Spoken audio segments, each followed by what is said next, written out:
Os nossos hinos, eles são profundos e bíblicos, e eu até estimulo você a, de vez em quando, ficar lendo, ao invés de só cantar, mas ler os hinos do nosso hinário e pensar na sua letra. O hino, a mensagem real, eu quero destacar aqui a primeira estrofe, que diz assim: sou forasteiro aqui, em terra estranha estou, celeste pátria sim, é para onde vou. Embaixador por Deus, do reino lá dos céus, venho em serviço do meu rei. Sou forasteiro aqui, em terra estranha estou.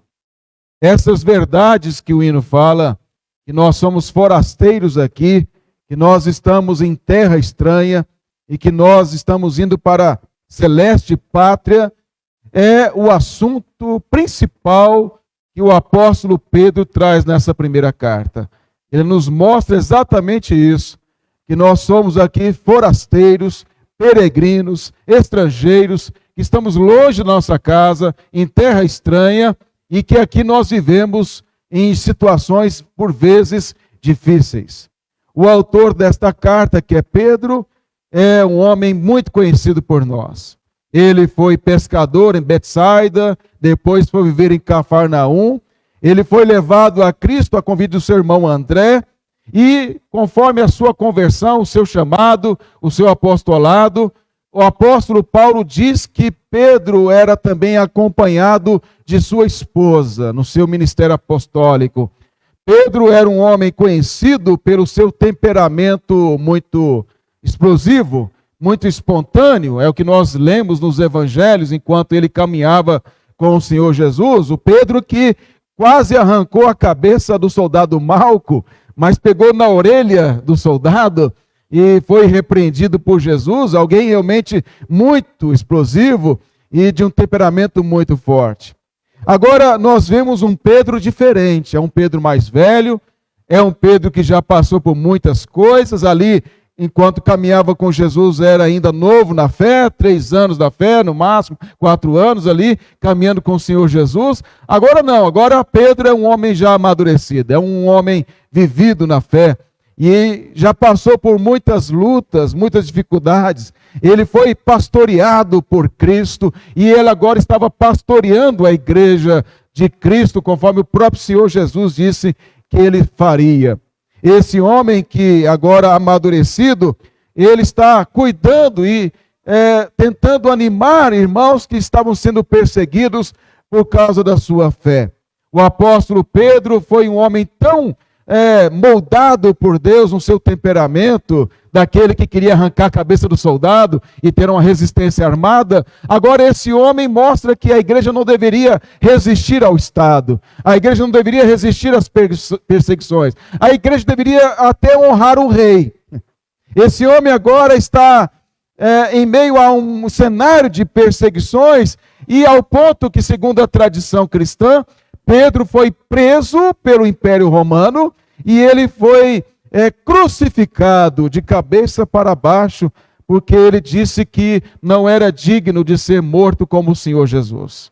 Segundo a tradição, segundo os pais da igreja, Pedro estava pregando nesta região aqui, que vocês podem olhar no verso primeiro aqui, Ponto, Galácia, Capadócia, Ásia, Bitínia. Que região é essa? É chamada de Ásia Menor na época, mas hoje seria a Turquia no nosso tempo. Naquela região da Turquia ali, ele passou pregando para esses irmãos naquela região, uma região para onde a sua carta foi dirigida, e segundo dizem, ele ia para Roma e no caminho ele foi preso, então ele foi condenado e ele foi morto. É assim que Pedro terminou o seu ministério. Essa carta que Pedro escreveu, ela foi possivelmente redigida por Silvano, lá no capítulo 5, verso 12, fala dele. E esse Silvano é Silas. Silvano é uma variação do nome Silas. Aquele mesmo Silas que andava com Paulo lá em Atos, esse foi o que escreveu a carta. Possivelmente Pedro ditou a carta e ele escreveu esta carta aqui. Esse Silvano que é Silas. Esse também, Silvano, Silas, foi o que levou a carta para essas igrejas aqui, conduzindo. Agora, o que nós temos aqui, irmãos, desse contexto da carta, é uma perseguição operada pelo Império Romano. O imperador Nero, ele era louco. E ele queria reconstruir Roma, queria refazer algumas partes. E aí ele teve uma grande ideia, pôs fogo. Então eu vou destruir com fogo algumas partes de Roma, vai ser obrigado a reformar e eu vou refazer Roma do meu jeito. Só que o fogo espalhou muito, queimou muitas partes de Roma e queimou ídolos dos romanos ali e não houve como controlar aquele incêndio. E quando ele viu toda aquela destruição causada pelo incêndio, ele precisava culpar alguém. E quem ele culpou? Os cristãos. Os cristãos é que colocaram fogo para queimar os ídolos de vocês, para apagar, para acabar com o templo de vocês. Então, criou-se um ódio dos romanos contra os cristãos, contra os judeus também. E aí então começou uma grande perseguição em todo o império contra os cristãos. E aí muitos cristãos foram mortos, queimados vivos, para iluminar a entrada de Roma. Muitos cristãos foram torturados. Houve profunda e terrível perseguição contra esse povo de Deus. E aí é nesse contexto que Pedro escreve esta carta. Ele fala que estava na Babilônia, lá no capítulo 5, verso 3. Babilônia já não existia. Babilônia aqui é uma referência codificada a Roma. Ele não podia dizer onde ela estava exatamente, porque ele estava debaixo de perseguição. Então tinha que se usar alguns códigos aqui na carta. Então, possivelmente, quando ele fala, estou na Babilônia, é Roma. Mas os cristãos entenderam onde Pedro estava. Era em Roma, que ele chama de Babilônia. Nesta carta que o apóstolo Pedro escreve, ele repete muitos ensinos do Senhor Jesus. E muitos ensinos também que ele mesmo pregou lá em Atos dos Apóstolos. Ele fala de Jesus como sendo a pedra rejeitada pelos construtores, sermão que ele pregou no Pentecoste. Ele fala sobre a acepção de pessoas. Ele fala sobre humildade, imitando o que Jesus falou sobre lavar os pés dos discípulos. Você lembra quando ele não queria que lavasse os seus pés? E Jesus falou, se eu não lavar os seus pés, você não tem parte comigo. Agora, Pedro já entendeu, e ele está ensinando na carta sobre a humildade. Ele está mostrando aquilo que Jesus ensinou para ele, para aqueles irmãos que estavam sendo perseguidos. Essa carta tem propósitos claros. Primeiro é fortalecer aqueles irmãos que sofriam perseguição. Essa carta é para ajudá-los a enfrentar esse momento tão difícil. Ele mostra que nessa carta eles deveriam ter esperança. Ainda que eles fossem perseguidos, ainda que eles fossem mortos, há uma herança incorruptível que nos aguarda. Ele fala para aqueles irmãos também para não se tornarem amargos. Porque imagine só a gente ser perseguido pelo Estado desta maneira. Você vê irmãos queridos sendo mortos e você correndo o risco de ser morto também. Isso pode criar em nós amargura, pode criar em nós sentimentos ruins. E Pedro fala que não deve existir isso em nós. Pedro fala que, ao contrário, devemos confiar no Senhor enquanto nós aguardamos a segunda vinda de Cristo. Ele fala que eles deveriam buscar a santidade também. Porque às vezes, em meio à perseguição, alguns podiam pensar, para que buscar a santidade? Já estou sofrendo demais por causa do Senhor.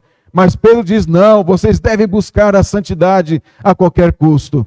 Ele fala de evangelizar os que odiavam. Imagine só, evangelizar quem te persegue. Pedro fala sobre isso na carta. Veja quantas coisas Pedro fala nesta carta, tão profunda. Mas há um versículo que é chave nessa carta. O versículo 10 do capítulo 5. 5, verso 10. É o versículo mais importante de toda a carta. Ele diz, ora, o Deus de toda graça, que em Cristo vos chamou à sua eterna glória, depois de terdes sofrido por um pouco, Ele mesmo vos há de aperfeiçoar, firmar, fortificar e fundamentar. Depois de ter sofrido um pouco, vocês vão ser aperfeiçoados, vocês são firmados, fortificados e fundamentados. É isso que Pedro ensina nessa carta. Essa mensagem, essa série de mensagens que eu quero expor aqui, baseado nessa carta, é sobre a ousadia que devemos ter em testemunhar e viver o Evangelho. E nós entendemos que não podemos deixar de compreender que somos peregrinos aqui e que nós temos uma esperança da consumação. E isso deve nos reger para frente. Enquanto aqui nós caminhamos nesta vida, nesse mundo transitório, de algumas aflições que passamos, nós devemos ser envolvidos por santidade, por sabedoria, por prudência, enquanto aqui peregrinamos. Então o tema desta série de mensagens, baseado na carta, é coragem em tempos de aflição. Coragem em tempos de aflição. O verso 1 diz: Pedro, apóstolo de Jesus Cristo, aos eleitos que são dispenseiros, que são forasteiros da dispersão no ponto Galácia, Capadócia, Ásia e Bitínia. O ponto que hoje quero trazer para os irmãos, baseado no verso 1 e 2, eleitos e forasteiros em terra estranha. Eleitos e forasteiros em terra estranha. Como eu já expliquei, eu tive que mostrar o contexto da carta um pouco mais abrangente para você entender. Isso não vai ser repetido desta maneira em outras mensagens. Mas quando eu expus, eu mostrei a você que esses irmãos agora estão sendo perseguidos. E a perseguição que nós vemos em outros momentos no Novo Testamento, às vezes eram perseguições pontuais, eram judeus perseguindo. Paulo mesmo foi apedrejado, foi açoitado, foi preso, mas eram ali perseguições pontuais, em alguma cidade, em alguma região. Agora, nesse contexto aqui, é uma perseguição global. Se você entender que o Império Romano é global, e ele era, então é uma perseguição global. Em todo lugar que o Império Romano dominava, que era um mundo, tirando as tribos fora do Império, era onde a igreja estava espalhada. Em qualquer lugar que esses irmãos fossem, eles seriam perseguidos, não haveria misericórdia, porque foi o imperador que ordenou que eles fossem perseguidos. Foi o imperador que motivou os romanos a persegui-los. Então eles estão aqui debaixo de profunda perseguição, movido pelo Estado pagão, o Estado de Roma. E aí então Pedro fala que ele é apóstolo de Jesus Cristo. Apóstolo é enviado e ele foi escolhido para ser apóstolo do Senhor Jesus. Mas assim como Pedro foi também escolhido por Cristo para ser apóstolo, Pedro fala para aqueles que também foram escolhidos para pertencer à igreja de Cristo. Então é a fala de um escolhido para outros escolhidos. É de alguém que pertence ao mesmo Senhor que aqueles irmãos. E aí então ele está falando para esses irmãos, para que eles entendessem o seguinte: vocês são eleitos. Vocês são alvos desse amor eterno de Deus.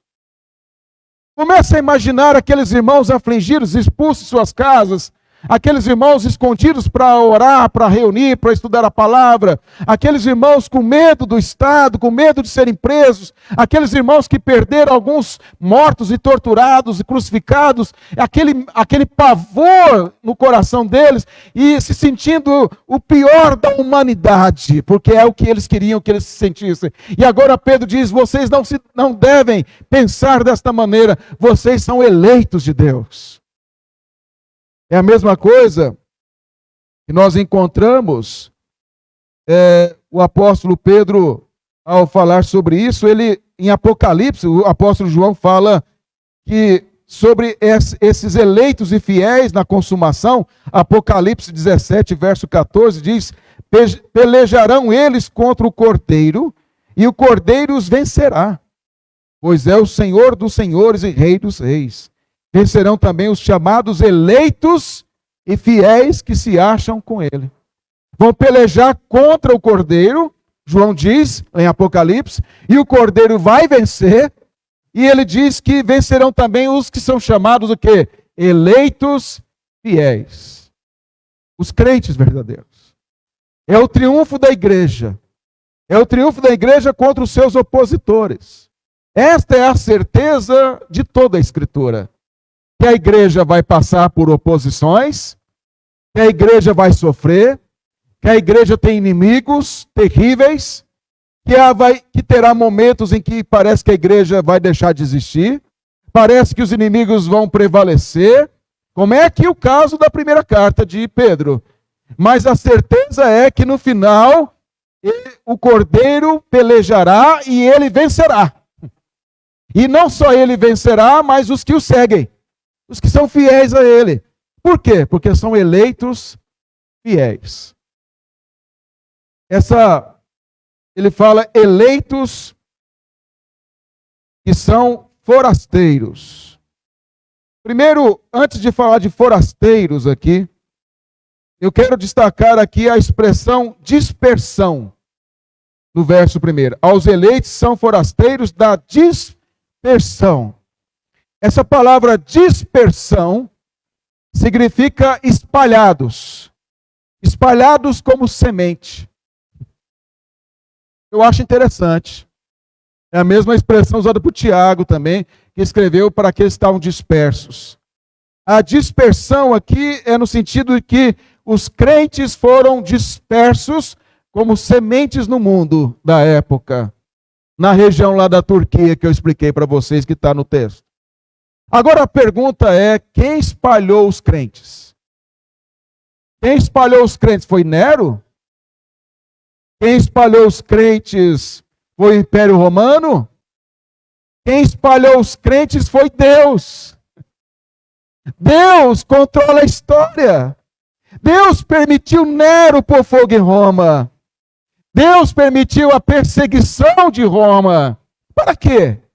Pedro fala na carta, para depurar como o fogo depura o ouro. Para quê? Para que aqueles crentes fossem espalhados e onde eles fossem espalhados, como uma semente do reino dos céus, pudessem levar o evangelho. Para que eles pudessem pregar por todos os lugares.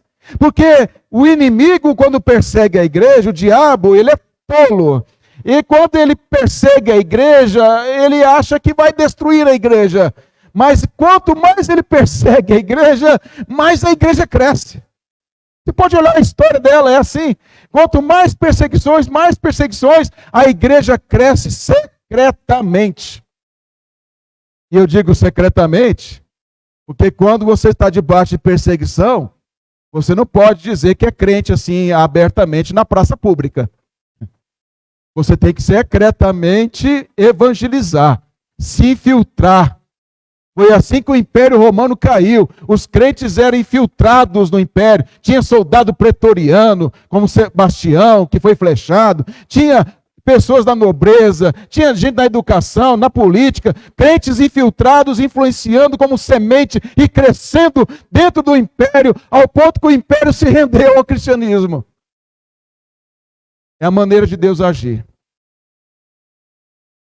Lá em Atos 8, quando a igreja estava lá tranquila, em Jerusalém, com os apóstolos, a igreja crescendo, aí então Estevão foi morto, e ao ser morto, e Paulo estava lá, vendo ele ser apedrejado, morto, começou uma grande perseguição em Jerusalém, e aí eles foram dispersos, diz lá Atos 8, entre mentes os que foram dispersos iam por toda parte pregando a palavra.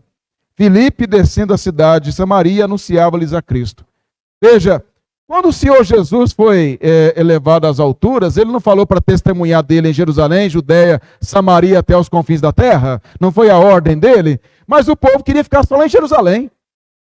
Aí o que Deus fez? Vou mandar perseguição. E eles vão ser espalhados, vão ter que pregar na Samaria. Vai ter que pregar nos outros lugares. E Deus, através da perseguição, Deus forçou a igreja a sair para pregar o evangelho. Quando a igreja está muito acomodada e não quer obedecer a Deus para pregar o evangelho, Deus às vezes manda perseguição para a igreja ser dispersa, como semente. Pensa comigo o seguinte, num cenário desse aqui de perseguição, A igreja tem muito tempo para ouvir falsos profetas? Você acha que os falsos profetas estavam na igreja nessa hora aqui? Eles vão morrer por causa daquilo que eles não acreditam? Então, quando tem perseguição sobre a igreja, até a heresia dá uma diminuída. Os falsos profetas diminuem, por quê? Porque como é que eles vão se arriscar? Deus purifica a igreja. As heresias florescem na igreja quando ela está muito acomodada, muito tranquila, muito sossegada. Então aí começa a ter a mente vazia, a oficina do diabo. Começa a ouvir todo tipo de pregador, todo tipo de heresia. Mas aí quando Deus quer tratar o seu povo, Ele manda a perseguição para purificar. E só ficam os verdadeiros crentes, porque os falsos vão embora. Os falsos se associam aos perseguidores. Mas os verdadeiros crentes continuam firmes. E é para esses eleitos que Pedro está escrevendo a carta. Para os fiéis. Para aqueles que amam o Senhor. A pergunta é: eleitos por quem? O texto fala no verso 2. Eleitos segundo a presciência de Deus Pai. É Deus Pai que é o que elegeu. É aquele que escolheu para si um povo. É aquele que está formando para si um povo através de Cristo. Se você olhar o capítulo 2 da carta, olha aí na sua Bíblia, o capítulo 2, verso 9 e 10, Pedro fala: vós, porém, sois o quê? Raça eleita. 2, verso 9 e 10. Vós, porém, sois raça eleita, sacerdócio real, nação santa, povo o quê? De propriedade exclusiva de Deus. A igreja, os eleitos de Deus, formam um povo de propriedade exclusiva de Deus. Roma era propriedade de Nero, mas os crentes eram propriedade de Deus. É um povo eleito, é um povo real, é um povo santo. A igreja é o que Israel não foi. A igreja é o Israel de Deus. A igreja formada por gentios e judeus, eleitos por Deus Pai. É isso que Pedro está falando. E eu não vou entrar na discussão de predestinação, que não é o propósito aqui. Às vezes você fica tão preocupado com a predestinação, e você fica olhando a árvore e esquece a floresta. A floresta é o povo eleito. Olha a beleza disso, é um povo eleito. É um povo que pertence a Ele. E o privilégio que você tem de pertencer a esse povo. E quando digo esse povo, não são todos os que frequentam a igreja, mas os verdadeiros crentes que frequentam a igreja, que fazem parte da igreja. Esses são os eleitos de Deus. Agora Pedro diz: eleitos segundo o quê? A presciência de Deus Pai. O que é presciência? Presciência é planejamento, conhecimento prévio, o conhecimento pessoal e amoroso. Essas formas podem ser trazidas para a presciência. O que Pedro está dizendo aqui para esses irmãos? Vocês são amados do Pai desde a eternidade. Vocês foram escolhidos por Ele desde a eternidade. Ele planejou tudo isso. Nada está fora do controle. Nada que vocês estão passando aí é surpresa para Ele. Está tudo dentro dos seus decretos, dentro da sua vontade soberana, dentro do seu querer. Vocês devem olhar e entender que fazem parte de um povo exclusivo dEle.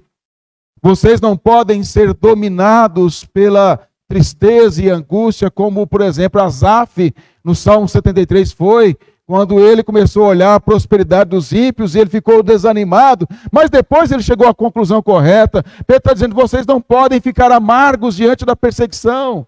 Vocês não podem olhar só para o presente. Nós vivemos, irmãos, uma tensão entre finito e infinito. Nós vivemos uma tensão entre aqui e futuro, eterno. E a vida aqui só faz sentido quando você entende a tensão e o equilíbrio e a união do finito com o infinito. Quando você entende que a sua vida não se resume aqui, a sua vida não tem esperança aqui, a sua vida aqui deve ser desfrutada em Deus, mas sempre com a perspectiva da eternidade. Porque se você não desfruta e não vive aqui com a perspectiva da eternidade, qual a diferença sua para o ateu? Paulo disse em 1 Coríntios 15, se nós não cremos na ressurreição de Cristo, a nossa pregação é vã, a vossa fé é vã, e não vale a pena nada. O que nos move à frente é essa rica esperança. Olha o capítulo 1 aí, o verso 4. Ele fala, para uma herança incorruptível, sem mácula, inacessível, reservada nos céus para vós outros. Há uma coroa, há uma riqueza, há uma herança para nós. Isso quer dizer é que nós temos que estar prontos para morrer. E se nós não estivermos prontos para morrer, não estamos prontos para viver. Somente quem está pronto para morrer, está pronto para viver. E aí sim vive a vida aqui com intensidade. Porque não coloca aqui a esperança. Por que nós podemos colocar esperança na saúde? Você pode colocar esperança na sua saúde? Você pode colocar esperança na sua força física? Não vai envelhecer, não? Não vai perder as forças? Você pode colocar a sua esperança na propriedade que você tem, que você adquiriu, no salário que você tem. Você pode colocar esperança nos pais, no cônjuge, nos filhos. Em quem nós podemos colocar esperança aqui e dizer, eu consigo e eu posso viver plenamente nessa esperança? Todas essas coisas são bênçãos de Deus para nós. Filho, família, trabalho, recursos, saúde, é bênção. Mas ele pode tirar. Quando ele quiser. Porque ele não aceita competição. Nosso coração tem que estar de gratidão ao Senhor. Grato a Ele por tudo que Ele dá. E quando o nosso coração está satisfeito nele, nós enfrentamos as lutas aqui com outro olhar. Ainda que choremos, ainda que haja tristeza, angústia, e é lógico que existe, não há como não sentir, mas isso não nos domina e não traz desespero, porque o desespero existe para aqueles que não creem na eternidade. E é isso que Pedro está falando aqui para esses irmãos. O apóstolo Paulo, em Efésios 1, do verso 3 a 6, eu vou só mencionar, ele fala, em Efésios 1, verso 3 a 6, ele fala que o Pai, bendito é o Pai do nosso Senhor Jesus Cristo, que nos escolheu nele, que nos predestinou para ele, que segundo a sua vontade nos escolheu. Veja, o Pai nos escolheu, nos predestinou para ele em Cristo Jesus, em Efésios capítulo 1, verso 3 a 6. O Senhor Jesus disse que o Pai nos deu a ele como ovelhas, e nós estamos na sua mão, e ninguém pode nos arrebatar da sua mão. Veja que coisa profunda e todas essas verdades ditas aqui.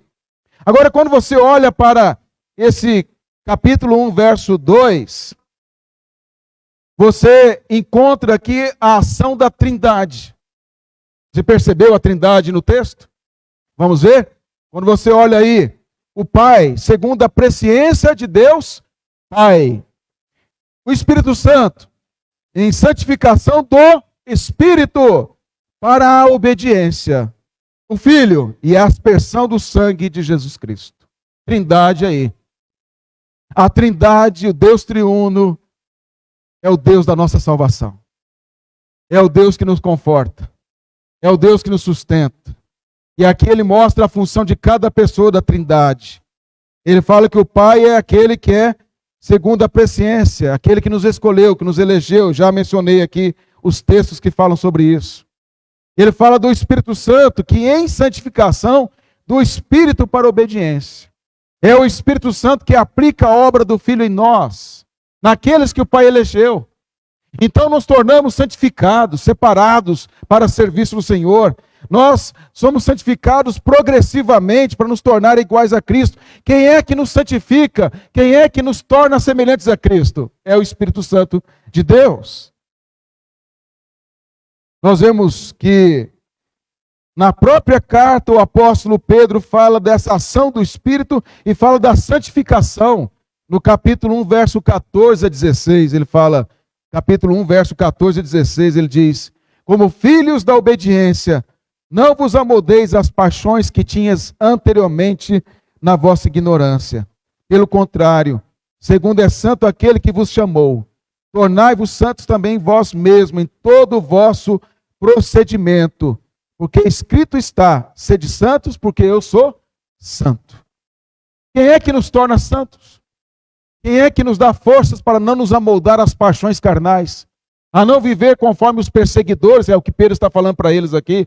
Quem é que faz a santificação progressiva em nós? É o Espírito. Olha o que ele diz lá no verso 2. Em santificação do Espírito para o quê? Obediência. O que o Espírito Santo nos conduz? A obediência.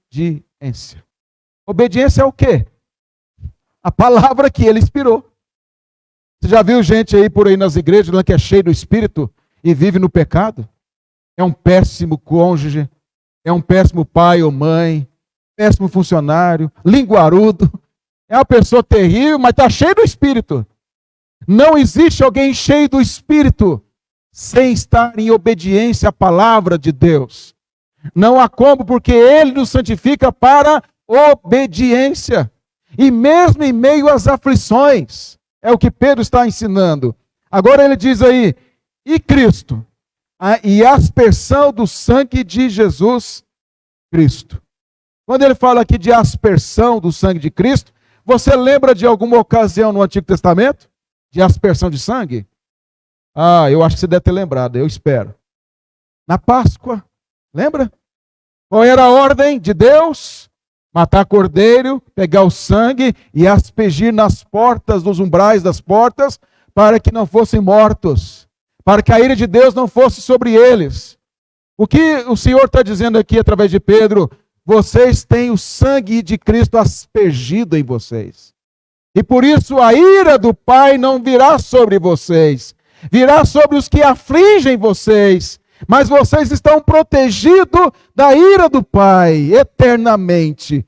Vocês estão lavados pelo sangue. Ele diz, vocês não foram comprados por ouro e por prata. Vocês foram comprados pelo precioso sangue do Cordeiro, sem defeito e sem mácula. Então vocês não têm que temer esses homens do império. Porque vocês pertencem ao Senhor. E quando o Senhor vier para julgar os seus inimigos, eles não têm o sangue aspergido sobre eles. Mas vocês têm. Vocês pertencem a Ele.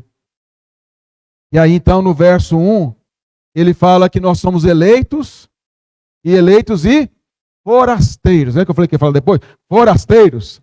Nós somos forasteiros. Por quê? Porque nós somos eleitos para pertencer a uma outra terra. Nós somos eleitos a pertencer a um outro império, a um outro rei. Nós temos uma outra herança. Então nós somos aqui o quê? Forasteiros. Nós somos aqui peregrinos. Significa que nós não pertencemos a esta terra estranha. Nós não pertencemos a esse mundo ante Deus. Nós não pertencemos àqueles que se opõem a Deus. Mas nós pertencemos ao Senhor. Em Hebreus diz que Hebreus 11 fala que todos aqueles que morreram sem obter as promessas, eles viram de longe, saudando e confessando, dizendo que eram estrangeiros e peregrinos. Todos os crentes do Antigo Testamento morreram dizendo, eu sou aqui estrangeiro e peregrino. Todos eles. O apóstolo Paulo em Filipenses 3 diz que a pátria que nós pertencemos a uma pátria que está nos céus. E nós aguardamos a exaltação, a volta de Cristo, onde nosso corpo de humilhação será transformado em corpo glorioso. Quando Pedro diz isso, irmãos, qual é a intenção dele? Consolar os irmãos ali, mostrar para que eles não perdessem a coragem de continuar testemunhando e vivendo o Evangelho. Dizer a eles que eles tinham uma causa a ser defendida. Há uma série chamada Ertugrul, o guerreiro, Ressurreição do Guerreiro Otomano. É uma série que é meio cansativa, mas é uma série muito interessante. E mostra esse guerreiro otomano, chamado Ertugrul, que foi o precursor do Império Otomano, que durou 600 anos, o Império Otomano. E o que eu quero destacar, embora seja islâmico, e é lógico que nós rejeitamos o islamismo em todas as suas esferas, mas o que me impressiona nesta série é que Ertugrul e os seus guerreiros tinham uma causa a ser defendida. E eles, então, viviam por isso. Qual era a causa que eles defendiam? Do islamismo dominar o mundo. E ele, por um tempo, conseguiu, porque o Império Otomano dominou depois dele. Quando eu olho para o empenho, a coragem, e eles estavam mortos, prontos a morrer, ser torturados por causa daquela causa, eu me envergonho, porque como crente eu não tenho a mesma disposição, o mesmo sonho, a mesma ousadia para pregar e viver o evangelho, que é uma causa real e verdadeira para o mundo. Eu não sei se você tem vergonha, eu tenho. Porque ímpios às vezes vivem por causas que eles defendem com muito maior intensidade que crentes que têm uma causa verdadeira não buscam viver. Nós temos uma causa verdadeira, legítima e armas poderosas em Deus. Aplicando esta mensagem, irmãos, o que nós aprendemos? Nós somos um povo eleito, um povo de propriedade exclusiva de Deus. Nós somos amados do Senhor. Ainda que o mundo possa nos odiar com todas as forças, quem importa que nos ame ou não é o Senhor. E Ele nos ama eternamente. Nós pertencemos a Ele por meio de Cristo. E a glória, ainda que haja sofrimentos no tempo presente, não podem comparar-se com a glória que em nós será revelada.